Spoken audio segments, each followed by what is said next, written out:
You had talked about earlier, you kind of didn't really like one particular area of expertise, and with emergency medicine, you kind of have to, I'm assuming, know a little bit about a lot.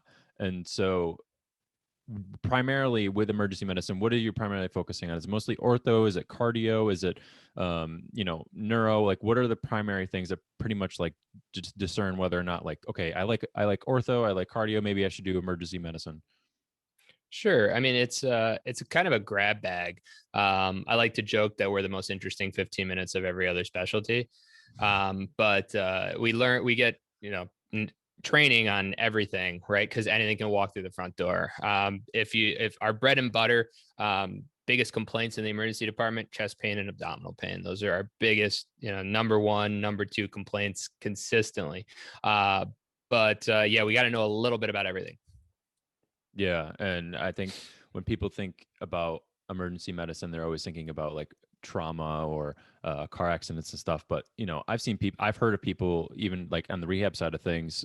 People will be like, "Yeah, I went to the ER because my back was killing me," and I was just like, "Why did you go to the ER for that?" And some people's perception of like their back pain is legit. Like, this is an emergency. I need to get this taken care of. Do you see a lot of people like coming in with like very minor things, like maybe you shouldn't have come to the emergency room? Oh yeah, a huge percentage of what we take care of is non-emergent, right? There's it's multifactorial. Some of it is just access to care. People don't have primary care doctors and can't get in to see anybody else, and there's nowhere else they can go. And some of that is just what do you feel is emergency to you? And that's hard. We can't talk about everyone else's subjective feeling of pain, right? Because I don't Right. know how you feel pain. You don't know how I feel pain. So what feels like 10 out of 10 pain to someone might be to us, be like, oh, come on, you came in for that.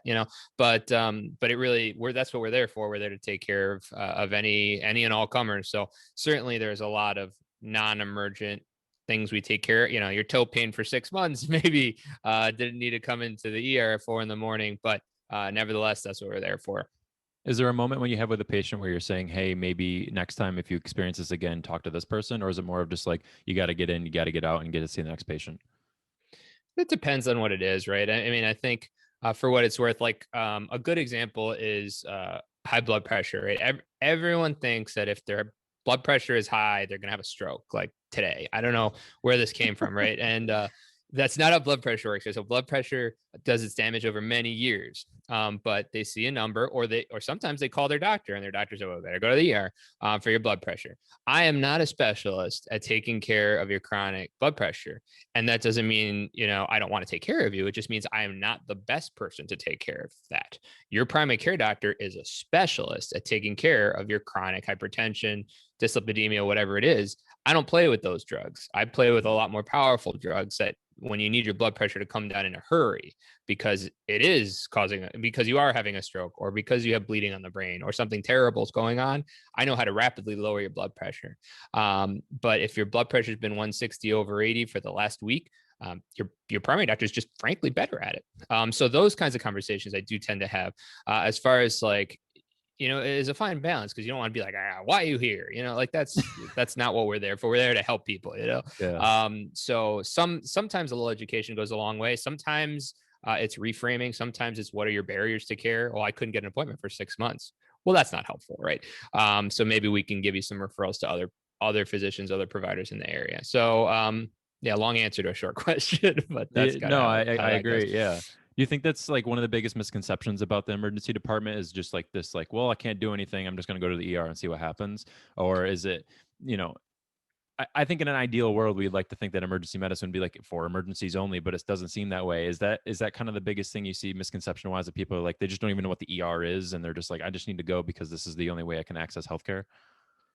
I mean, yeah, I think so. I think, some people think that the ER is just like what you see on TV, right? And people running through the hallways with stretchers and like people bleeding everywhere, and like a lot of times it's not. And a lot of times it's, people don't have insurance, or it's people that really need help, or having psychiatric emergencies, or or honestly got too drunk and fell off a roof. That those things do happen.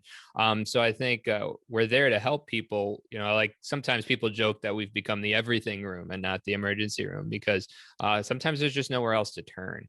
But yes, I mean, I think a big misconception on one hand is that all we do is emergencies, and on the other hand is that we can handle anything, which is true. We are trained to handle anything, but for what it's worth, maybe we're not the ideal place for that.